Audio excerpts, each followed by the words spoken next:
Pour notre premier jour à Casablanca, nous sommes logés dans une magnifique chambre, loin derrière l'agitation de la ville, dans le Riad 91, situé au cœur de la Médina.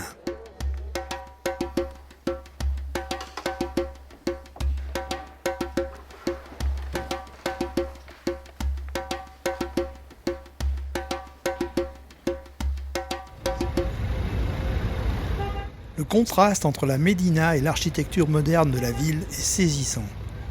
Nous faisons une petite balade en direction des remparts pour nous imprégner de l'atmosphère marocaine qui a bien évolué depuis notre dernière visite en 2006.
Faute de bière, la journée se termine par un jus d'orange sur la terrasse du Riad.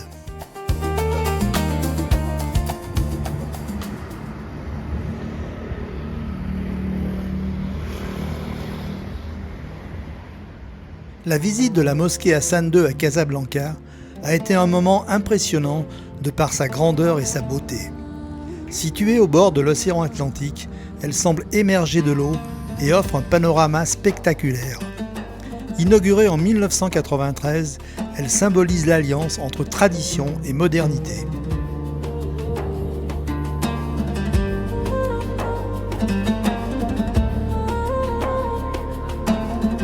Sa tour, culminant à 210 mètres, en fait le minaret le plus haut du monde.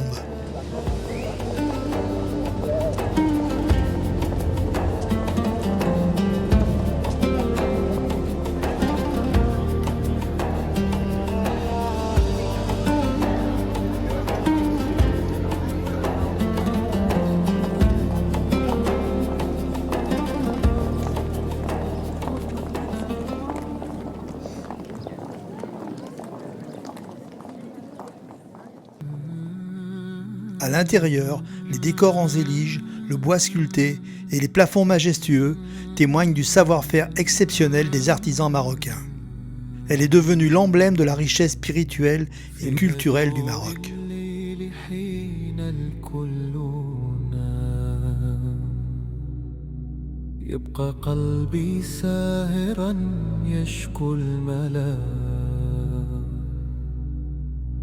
كل باب أغلق إلا بابه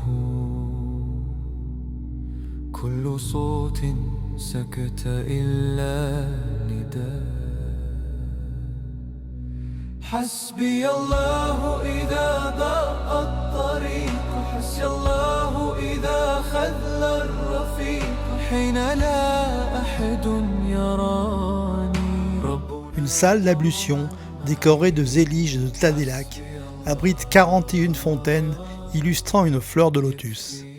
Il y a 3 grandes fontaines et 38 plus petites alimentées par une centaine de robinets sur la périphérie.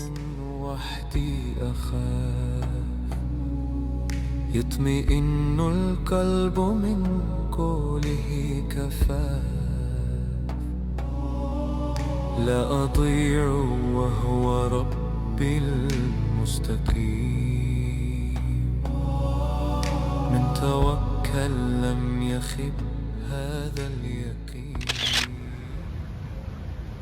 Le parc de la Ligue arabe, véritable poumon vert de Casablanca, a bénéficié récemment d'un lifting réussi qui a ravivé son éclat mythique. Situé au cœur de la métropole, Il propose environ 30 hectares d'espace de balade et de loisirs. Tout à côté se trouve l'ancienne église du Sacré-Cœur, désacralisée aujourd'hui et qui sert principalement à des expositions.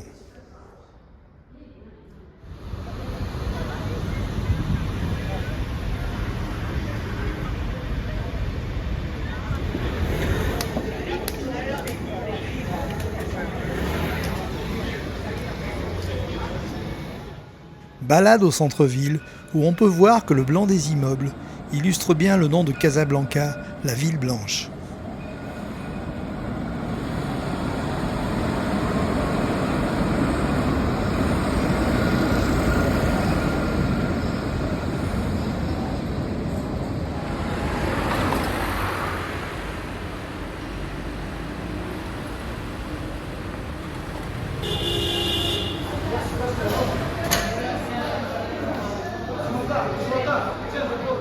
Nous voici au marché de poissons en fin de matinée. Les vendeurs essayent de vider leurs étals auprès des derniers clients.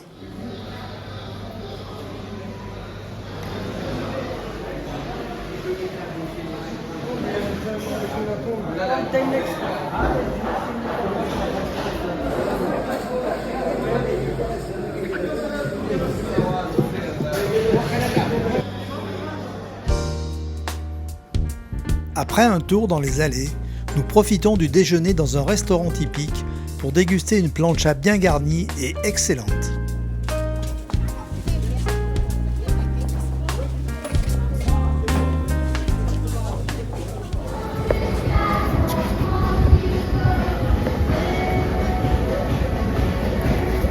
Au loin, on entend des enfants chanter Santiano, tandis que nous nous dirigeons vers le port de pêche, toujours animé, même en fin de journée.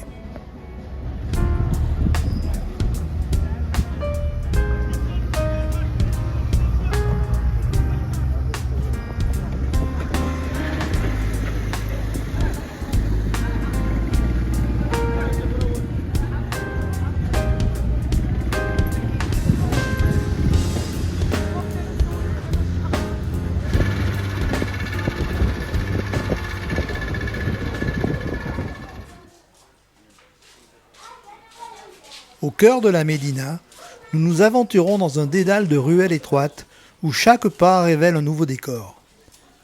Derrière les murs se cachent des maisons atypiques, pleines de caractère, où l'on devine toute l'âme et le charme de la vie marocaine.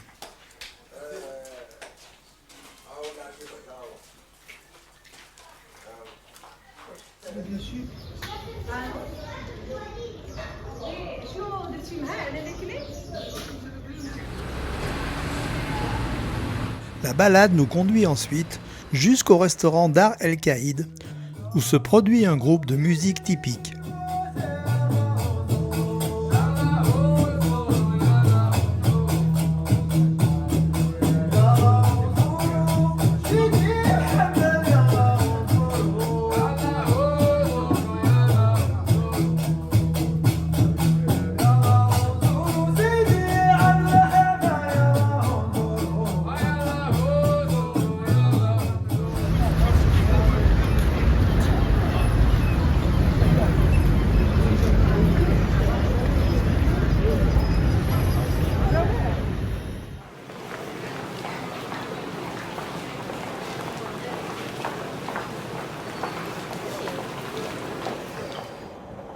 Nous prenons le train pour rejoindre Rabat, où nous attend notre voiture de location pour la suite du voyage.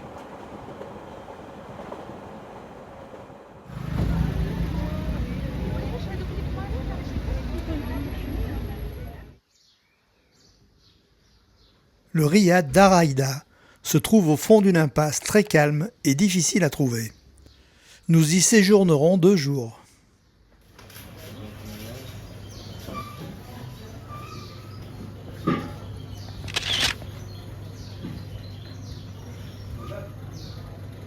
Nous découvrons tranquillement la Médina où la plupart des magasins ont une magnifique devanture en bois sculpté. Les artisans sont regroupés dans une cour intérieure dont l'architecture est faite de bois et de pierres taillées.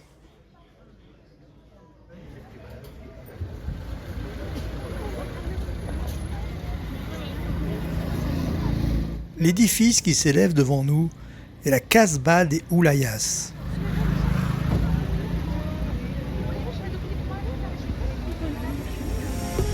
C'est une ancienne forteresse située à l'embouchure du fleuve Bourregreg. Elle a été construite à l'époque des Almoravides pour défendre la ville contre les invasions. À l'intérieur se trouvent des ruelles étroites avec des maisons blanches et leurs portes décorées qui lui donnent un charme unique et paisible.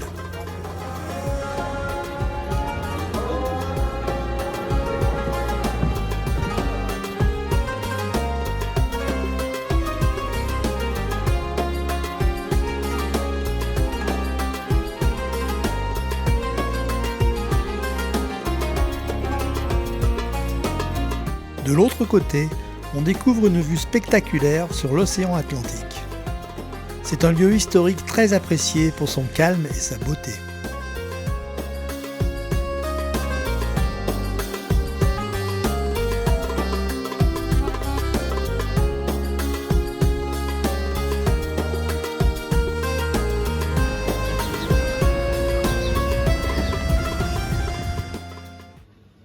Balade l'après-midi à travers les ruelles de la Médina, où les marchands de fruits et légumes sont en pause après le rush du matin. Nous rejoignons le marché central, où seuls sont ouverts les bars qui entourent le bâtiment principal.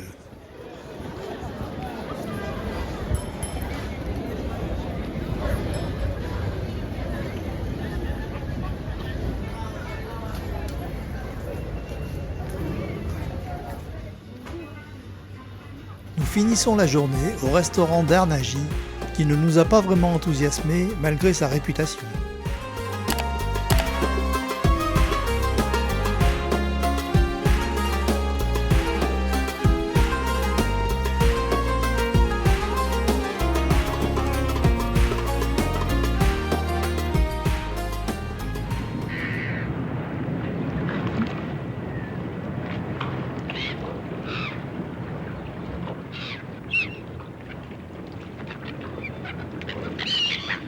Nous partons à pied en longeant le fleuve Bourregreg pour 3 ou 4 km afin de rejoindre le mausolée Mohamed V, situé derrière la tour Hassan que l'on aperçoit dès notre arrivée.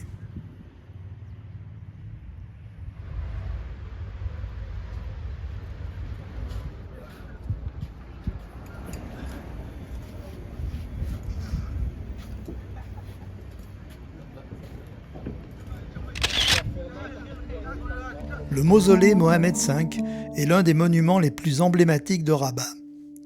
Ce lieu sacré abrite les tombes de Sa Majesté le roi Mohamed V, héros de l'indépendance marocaine, ainsi que celles de ses 2 fils, le roi Hassan II et le prince Moulay Abdallah. Construit entre 1962 et 1971, il est un joyau de l'architecture marocaine traditionnelle. Son marbre blanc immaculé, son toit pyramidal vert, ses mosaïques éliges et ses sculptures minutieuses en font un véritable chef-d'œuvre d'art islamique. Des gardes royaux, en grande tenue à l'entrée, ajoutent à la solennité du lieu. L'intérieur, orné de marbre, de bois sculpté et de dorures, inspire recueillement et admiration.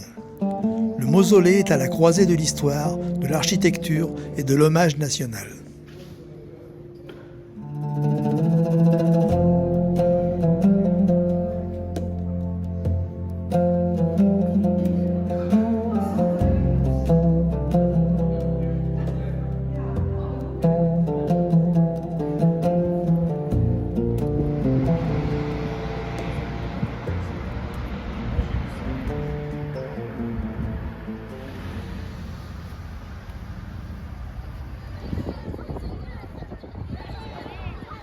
C'est en présence d'un groupe scolaire bruyant, mais discipliné, que nous entrons dans la cité antique de Chella.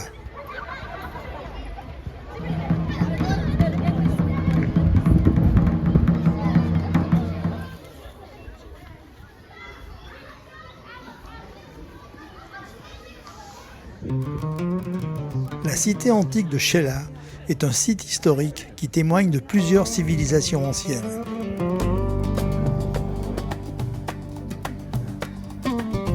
À l'origine, elle fut une ville romaine appelée Sala Colonia, fondée sur un ancien comptoir phénicien.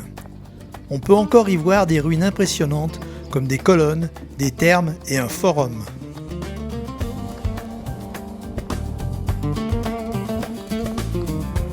Plus tard, au XIVe siècle, les Myrinides ont transformé le lieu en nécropole royale en construisant des remparts, une mosquée et des tombeaux. L'atmosphère y est calme et mystérieuse, mêlant nature et vestiges historiques.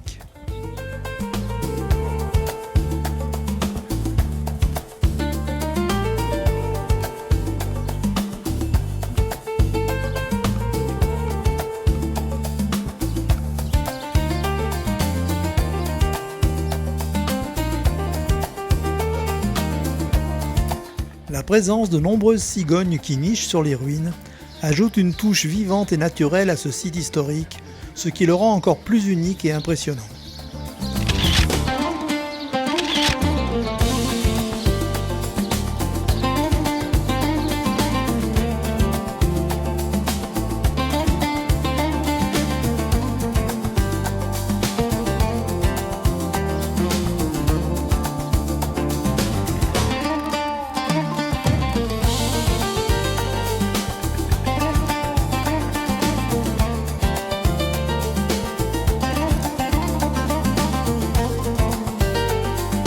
Les jardins luxuriants qui entourent les ruines offrent un paysage paisible et une flore très diversifiée, dénombrant une multitude d'espèces végétales typiques de la région méditerranéenne.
Retour au Riad par le centre-ville et balade en fin de journée vers le phare et l'impressionnant cimetière qui lui fait face.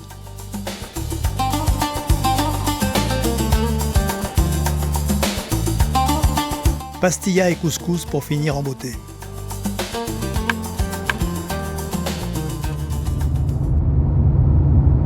Après avoir récupéré la voiture, nous quittons Rabat par l'autoroute pour rejoindre Meknès, notre prochaine destination.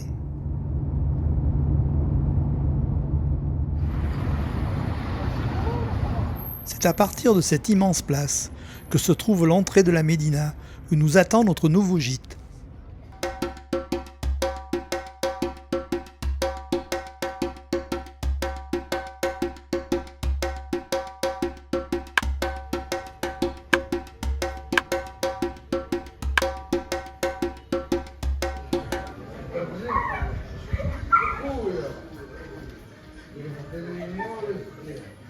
Les rues escarpées, ornées de murs peints, nous emmènent vers le musée des instruments de musique, une particularité de la ville de Meknès.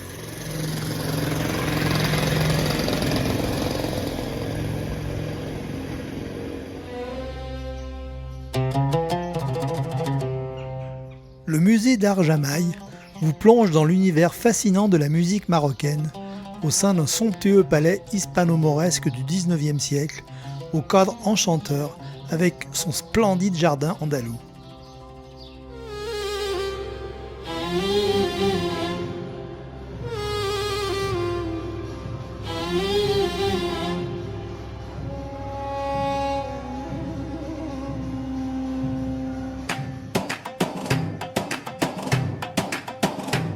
Une riche collection d'instruments traditionnels met en lumière la diversité des styles musicaux du pays.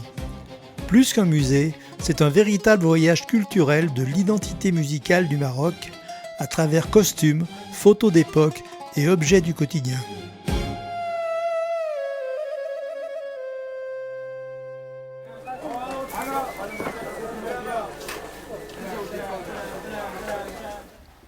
Après l'achat de quelques épices, nous dînerons chez Dar Lala Kadra, où la terrasse offre une vue panoramique sur la Médina. Il deviendra notre restaurant préféré pendant ces 3 jours à Meknès.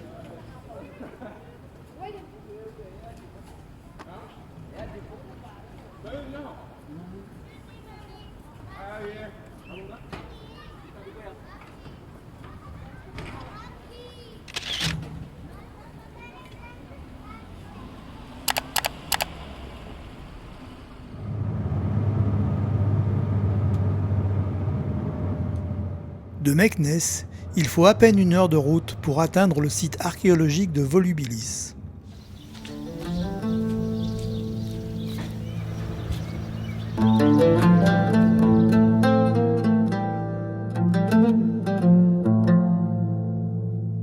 Le site de Volubilis a été fondé au IIIe siècle avant Jésus-Christ et s'est développé surtout sous l'Empire romain. Volubilis était un important centre agricole, connu notamment pour la production d'huile d'olive. On peut encore y voir de nombreux vestiges bien conservés, comme des temples, des maisons et de magnifiques mosaïques.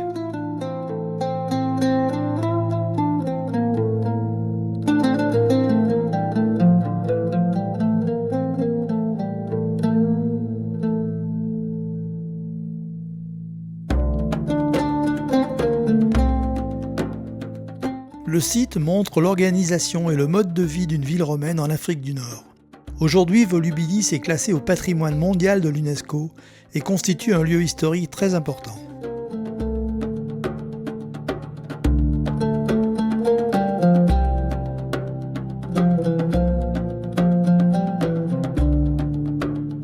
Se balader à travers ces ruines, dont certaines sont encore en très bon état, nous plonge dans le passé lointain et étonnant du Maroc.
À quelques kilomètres de Volubilis se trouve la ville de Moulay Idriss. Elle est considérée comme l'une des villes les plus sacrées du pays. La ville porte le nom de Idriss Ier, fondateur de la première dynastie musulmane du Maroc au 8e siècle. À partir de la place principale, un guide improvisé nous mène au sommet pour quelques dirhams afin d'admirer le panorama de la ville au plus haut.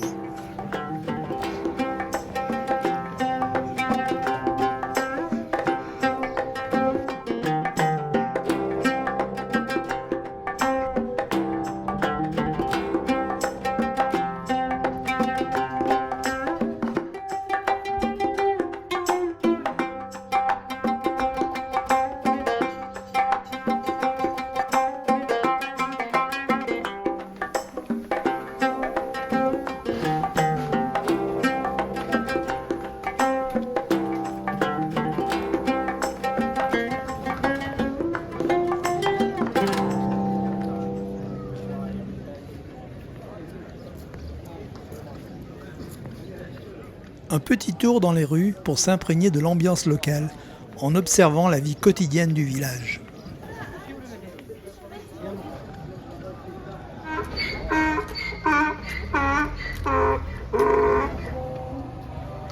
On est déjà monté ce matin. Tiens Alibaba. Retour à Meknès, repas chez Lala Kadra et flânerie sur la place Hadim.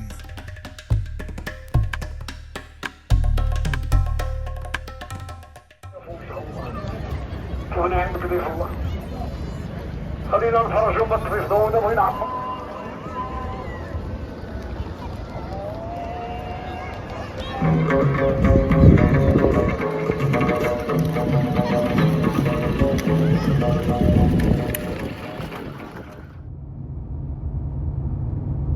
De Meknès à Fès, il y a seulement 70 km qui sont vite avalés par l'autoroute qui relie les deux villes.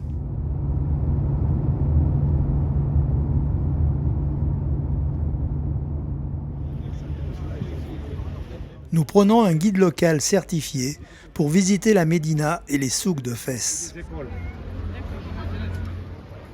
Nous nous retrouvons devant l'imposante façade du Palais Royal, symbole essentiel de l'histoire et de la culture marocaine. Construit au XIIIe siècle, il est renommé pour ses somptueuses portes en bronze et ses jardins luxuriants. Il n'est pas ouvert au public.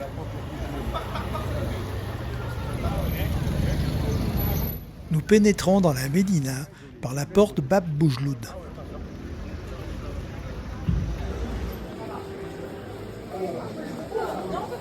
Classée à l'UNESCO, la Médina de Fès El Bali, avec ses rues animées, ses mosquées majestueuses et ses souks colorés, offre une plongée captivante dans le passé marocain. Les rues les plus commerçantes sont regroupées en petits souks par corporation, où on trouve des produits en cuir, en bois, en métal, du henné, des bijoux, des chaussures, des instruments de musique. Il suffit de se laisser emporter par le labyrinthe de ruelles. الجامع ولا في الشارع ونقول عين نقول عطا متغطي العمر ديال الوالدين طلعوا تلك مريقل وراه ليا نشوف بندر بحال ما يخدم مع صاحبي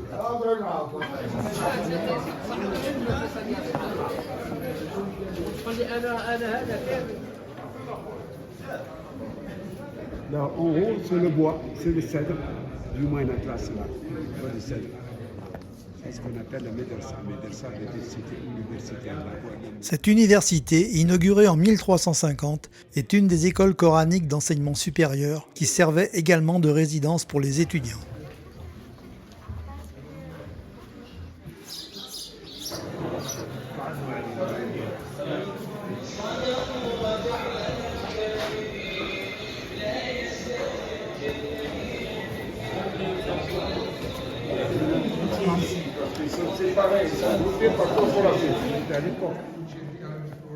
Le joyau incontesté de la Médersa El Atarine est son impressionnante cour intérieure.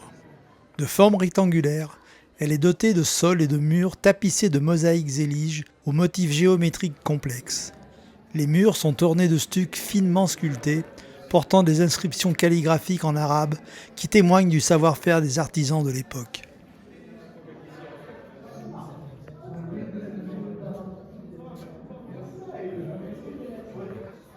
Autour de cette cour magnifique, les chambres destinées aux étudiants offrent un contraste frappant par leur simplicité, soulignant ainsi la richesse du mobilier commun.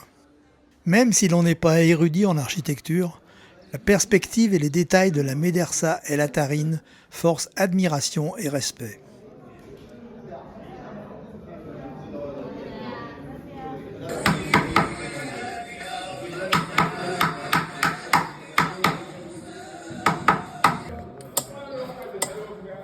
C'est vous qui avez fait toutes les portes alors?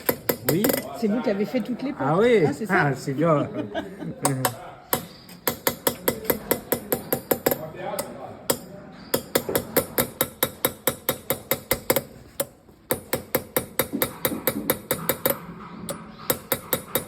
Nous traversons le souk des artisans du métal et de la céramique. Ils sont les gardiens d'un héritage artisanal vivant. Leurs objets ne sont pas seulement utilitaires ou décoratifs, mais racontent aussi l'histoire d'un art marocain millénaire, transmis de génération en génération.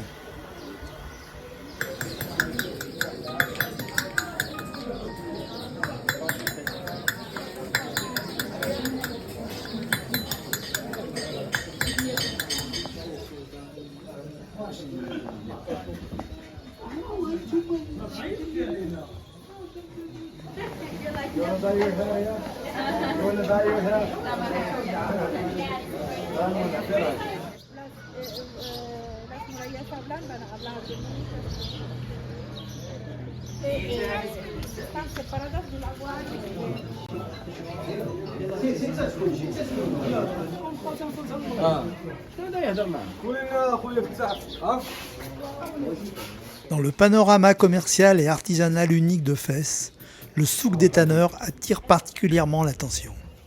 En effet, la médina de Fès possède encore au moins 4 tanneries, travaillant toujours selon des méthodes traditionnelles qui utilisent par exemple des excréments de pigeons et de l'urine de vache.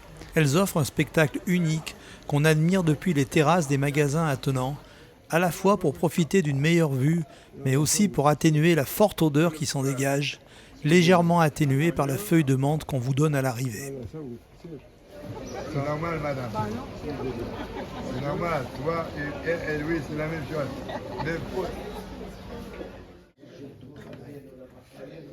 Ça, c'est pour le colis. Bien pour le noir. Bien pour le bleu. Bien sur le Notre visite s'achève par le souk du textile.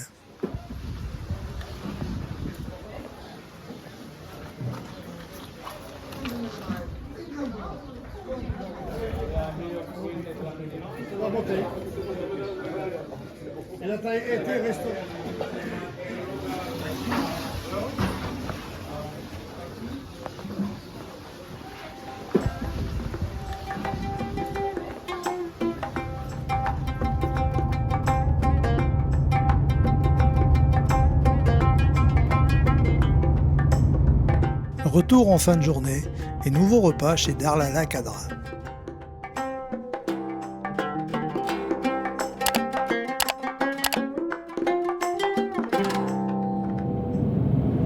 Il nous faudra un peu plus de 4 heures de voyage sur des routes magnifiques pour rejoindre notre dernière destination, Chefchaouen.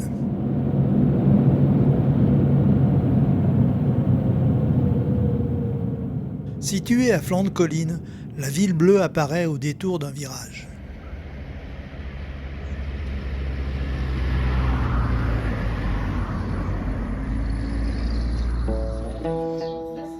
Notre gîte est bleu, et le bleu sera la couleur dominante de notre séjour.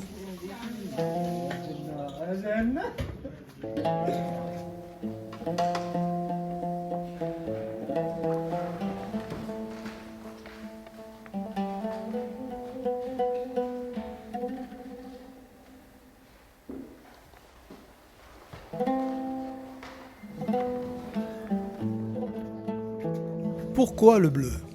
Dans cette ville nichée dans les montagnes du Rif, la couleur bleue renforcerait le sentiment de paix et de fraîcheur.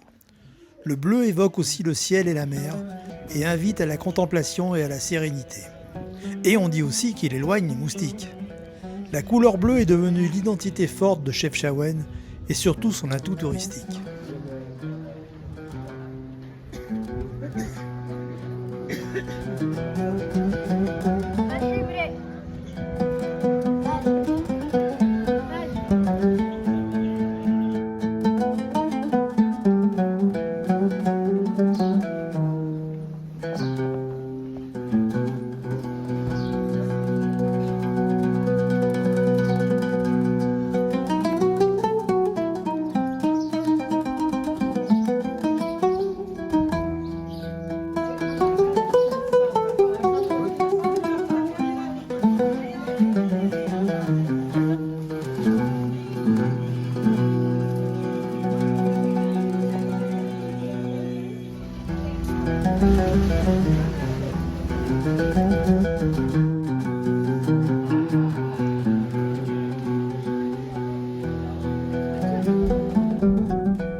La Casbah de Chefchaouen est une enceinte fortifiée au cœur de la vieille ville, entourée de jardins.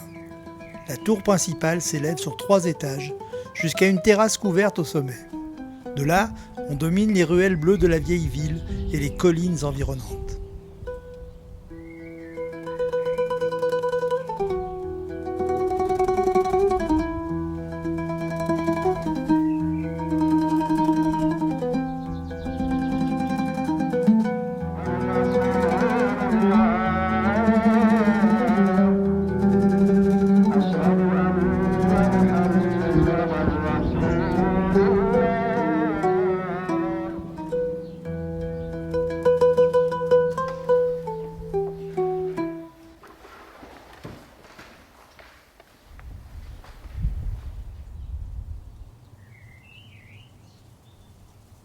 Levé tôt ce deuxième jour à Chefchaouen, et après un petit déjeuner copieux, nous partons nous balader dans les rues bleues avant qu'elles ne soient envahies par la foule.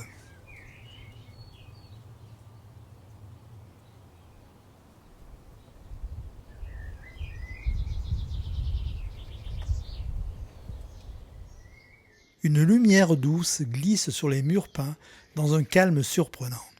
On a l'impression de marcher dans un tableau suspendu entre la nuit et le jour.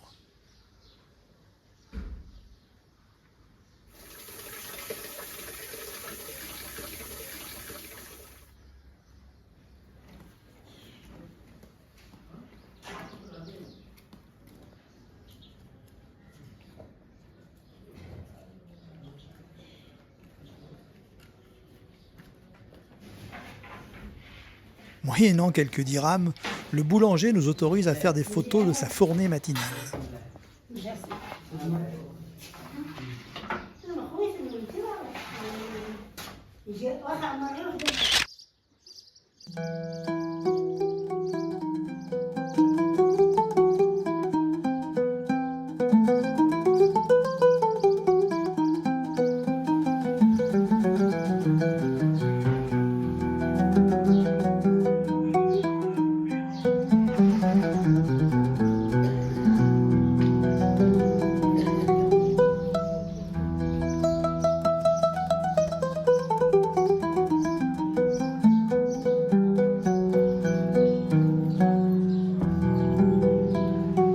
La ville s'éveille lentement et juste après la porte nord-est de la Médina se trouve une petite cascade nommée Ras El Maha.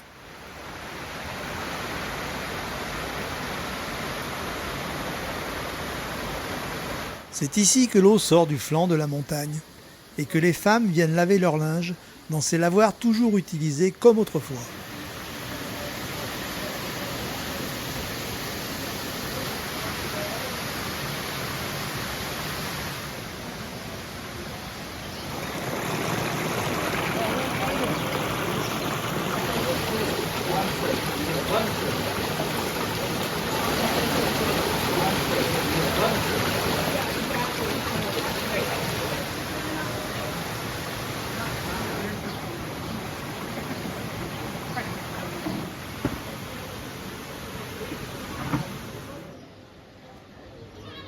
Sur les hauteurs verdoyantes, servant de toile de fond à la Médina, il existe un petit sentier qui monte jusqu'à la mosquée qui domine la ville, et à mi-chemin environ, un superbe panorama de la Cité Bleue s'offre à nos yeux.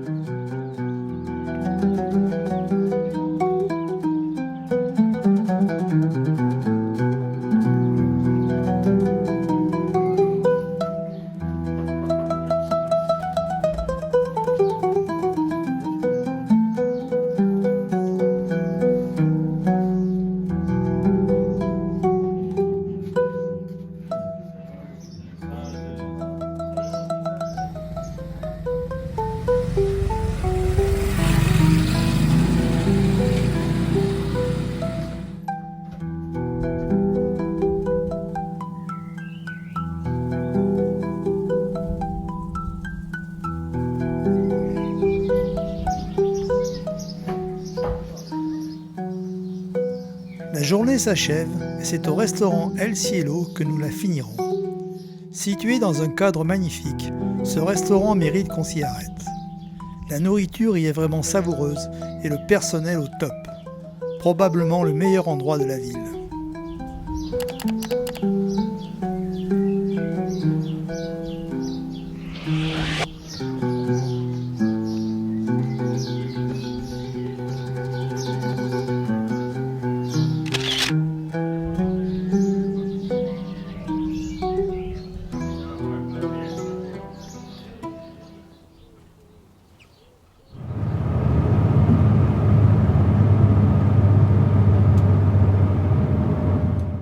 Environ 350 km nous séparent de l'aéroport de Casablanca, et cette journée sera consacrée à la route du retour.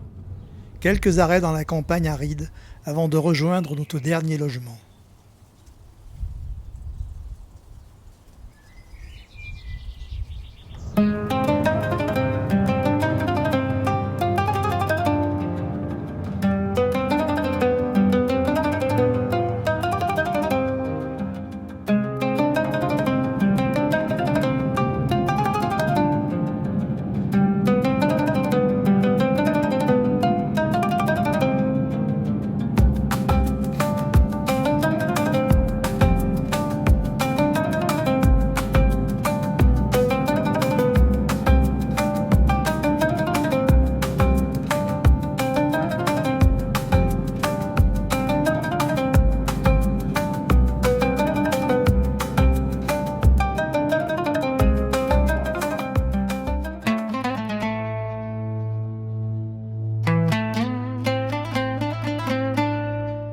Cet appartement est situé dans un complexe très moderne, juste à côté de l'aéroport, dans une résidence de luxe.